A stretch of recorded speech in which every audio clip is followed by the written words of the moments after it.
Seoul will virtually host the 2021 Partnership for Green Growth and Global Goals, or P4G Summit, beginning this weekend. The on-screen meeting of some 40 heads of state, along with leaders of key industries and civil society, indicates just how much the world has changed since the P4G Copenhagen Summit held in 2018. Amid all this change, spurring adaption, innovation and renewed commitments from countries around the world, we spotlight Denmark and some of South Korea's efforts for green growth that can be shared globally in the true spirit of partnership. For this, we are very honoured to be able to connect with Ambassador Tomas Anker Christensen, who is the Climate Ambassador of Denmark, and he joins us from Copenhagen. A very warm welcome to you, Ambassador. Thank you so much for joining us. Thank you for having me. It's a pleasure.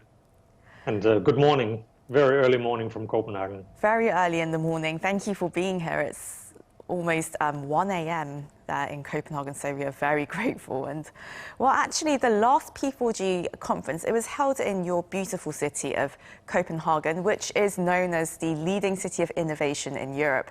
So first of all, what makes P4G a unique form of multilateral cooperation, and how has P4G supported innovative solutions for sustainable development since you held the summit there in 2018? Well, I think what normally multilateral events are focused on governments, heads of state or ministers that meet. Maybe they have a negotiated statement that comes out while they meet, and it's very much governments talking to each other.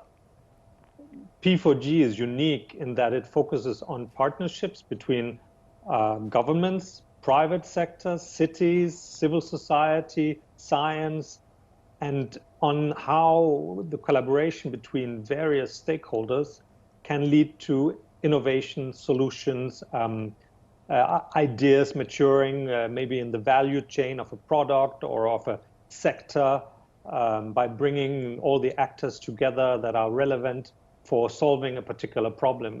For example, there is a partnership on shipping where 160 different partners in the shipping value chain, from ship owners, ship managers, ports, fuel suppliers, insurance, come together and look at how to decarbonize shipping, how to create net zero ships that can sail on fossil-free fuel starting by 2030, and then with the view to having fully decarbonized shipping by 2050.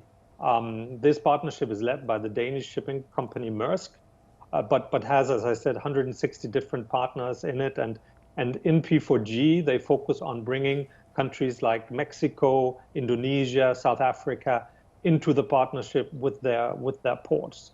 And there are similar examples related to water in Kenya, nutrition in Ethiopia, electric transport and mobility in South American cities, more than 50 different partnerships. And the innovation that happens in P4G is really also supported financially by a small grant, by the capacity to bring partners together and then foster the ideas that can then be taken to the market, invested into and flourish to benefit both, the people, the countries, and business. It's a very sort of market-oriented initiative. So, well, Denmark, for a very long time, it's been engaging stakeholders within the country to bring about net zero goals and green initiatives, as well as partnering with other countries, really making it the perfect host for the very first P4G summit. But now we're just about to launch the second summit, which is going to be held here in Seoul on beginning Sunday local time. What are you looking forward to about this upcoming Seoul summit? What do you think are going to be some of the unique dynamics that we'll see in this city or coming from this city? Well, I think that the fact that, as you mentioned, more than 40 leaders will be engaging in itself shows how relevant this agenda is to many countries. And we know that in order really to move the agenda in many countries, It's important that the leadership at the highest level takes action, sets the regulatory frameworks, helps define the problem, but then also invites stakeholders from the whole society in. And I think you will see a boost of partnerships going forward. And the Korean government has framed this summit around the notion of green recovery after the pandemic, but also as a stepping stone to the upcoming climate conference in Glasgow, UK. And there's a close collaboration between the partnerships in P4G and the climate action champions of the British government and actually also of the Chilean government, the current chair of the climate conference, to bring a lot of the action that's happening in Seoul all the way to Glasgow. And the Korean government, the Danish government, other governments are part of, in a way, helping build that bridge of mobilization of partnerships for action on climate and sustainable development. Right, so climate experts like yourselves, you're hoping that this will be a good stepping stone ahead of the COP26 summit in Glasgow. But well, a key part of that, of course, the key word here is partnerships. And as you mentioned, Sarah, it's all about, it's no longer about a top-down approach, but really making it more horizontal and bringing in different actors, different levels of society to all engage in the initiative to go green and make a green recovery, as the Korean government is hoping. And of course, Denmark has been it's been a strong example of that. It's already known for having a strong ecosystem, and the country is considered one of the best places to do business in the world.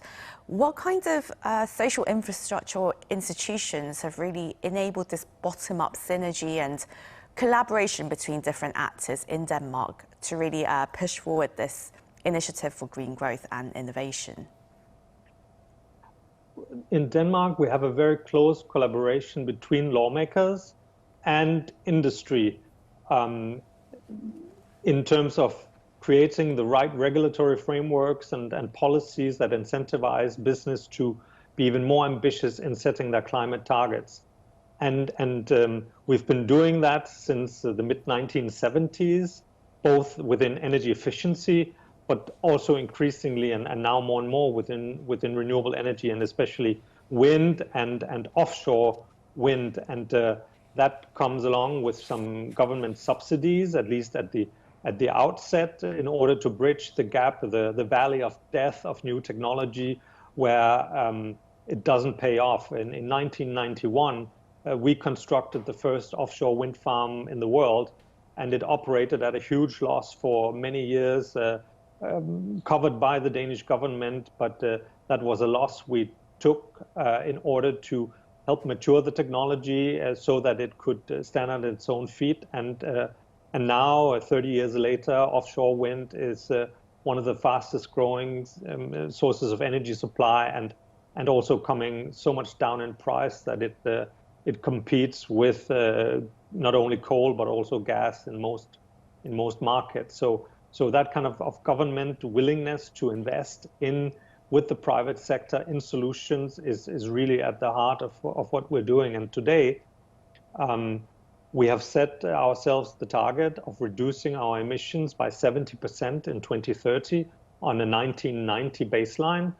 And that happens there's a law on reducing emissions by 70%.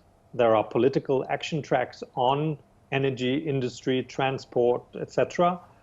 But along with that, we have created 13 public-private partnerships with all the major sectors in the Danish economy, where the leading CEOs lead each of their tracks, and in a conversation with the government, also look at what can industry do on its own, what can they do if there's better regulation, and what can they do if there's both regulation and incentives. And in that sense, we have a very integrated approach that takes into account business point of view, but actually also business now asking the government for stronger regulation in order to go greener, faster, in order to have a cutting edge globally in markets around the world with their technology. And well, it's quite, it's very encouraging to see how Denmark has been really putting itself at the forefront of climate diplomacy. I mean, climate diplomacy isn't a word that we've heard so frequently until recently, perhaps when President Joe Biden appointed his climate envoy. But Denmark, well, you've been fulfilling the role of climate ambassador for some years now. Could you tell us about your role and how you have been really promoting climate initiatives throughout the world? Sure. I mean, the current Danish government came into office about 2 years ago, and they came in sort of riding a wave of green mobilization in the population amongst youth, but also in business and across society. And they set this very ambitious target of 70% emission reduction, but they also said very clearly, for a small country like Denmark that only has 0.1% of global emissions, reducing our emissions, going climate neutral, only really makes sense if it has a global impact. So they challenged the government, the bureaucracy, to look at the way we operate globally and come up with a new way of engaging in the world. So there was a reorganization happening in the Ministry of Foreign Affairs, in the Ministry of Climate and Energy. 20 embassies around the world were appointed as climate front posts with dedicated climate and energy tasks. We ramped up our program on government-to-government energy cooperation, our support for the Danish private sector in the green sector in exports. And then they created this job that I'm currently having, this function of climate ambassador, as a way to integrate all the engagement across government. So my function chairs a government committee with 8 different ministries, not only foreign affairs, but also development cooperation, climate and energy, business, food, environment, even Ministry of Finance, Ministry of Taxation, Ministry of Transport. We have created a global strategy that integrates what we do. And my function is in charge of implementing that in support of the Minister of Foreign Affairs, the Minister for Climate and Energy, the Minister for Development Cooperation, who are, of course, the political leaders, and we then, as civil servants, support their efforts. But it's very much a whole of government, whole of society effort to put our mark on global development. And by having sort of a one-stop shop approach, I think it facilitates, it makes it possible for Denmark to punch a little bit above its weight, which is in the end what the government asked of us to do, and the Danish population by electing this government. And well, Denmark has been running innovation centres in a number of countries around the world, including Seoul. So that's been a strong example of collaboration there. And actually, you were in Seoul until last year, really helping prepare for this P4G Summit as one of the senior advisors. But, well, how has that process been really with this whole pandemic and all? You mean the preparatory process? Exactly. The innovation centres and all that? Well, I mean, in terms of your preparation for the summit. I'm sure that you weren't expecting this pandemic at all, so. None of us were, and you're right. Seoul was my last station of visit while we could still travel. We've been working very closely with our Korean friends online, close, almost daily contact between staff. We have a steering committee that has been meeting quite regularly. We've been working to mobilize attention to the summit. We hosted, for example, together with our embassies, a major event in Washington just a few weeks ago where senior figures from the Biden administration were participating along with us. We had a similar event in the UK, in London, about a month ago. And we've really been trying to make the best out of the circumstances we're in. And I think, we will all have to learn to live with the new way of working as diplomats, but also as business, as journalists in the future. Even with the pandemic, hopefully winding down at some point, I think we will have learned some new things about how to work together as a global community that might also help us in moving forward on the green agenda. Well, previously when you were in Seoul, you noted that Korea has great potential to follow in the steps of Denmark to becoming Asia's green energy export hub. Which areas and sectors do you think Korea holds the greatest potential? Well, I mean, Korea has made enormous progress as an industrialized country over the last 40 to 50 years after the war. And we have, as Denmark, been working very closely with you for the last 10 years or so. And we're extremely happy about the Green Alliance where we share. And we think that Korea has the potential in a wide range of energy-related sectors to really become a front runner. Whether it's energy efficiency in buildings, it's heating, cooling, but also renewable energy. The intention has been announced to construct 12 gigawatt. That's about energy enough for 12 million households offshore in Korea. But you should see this as an investment in a learning curve on how to do offshore wind, because the demand for offshore wind in Asia is in hundreds of gigawatts.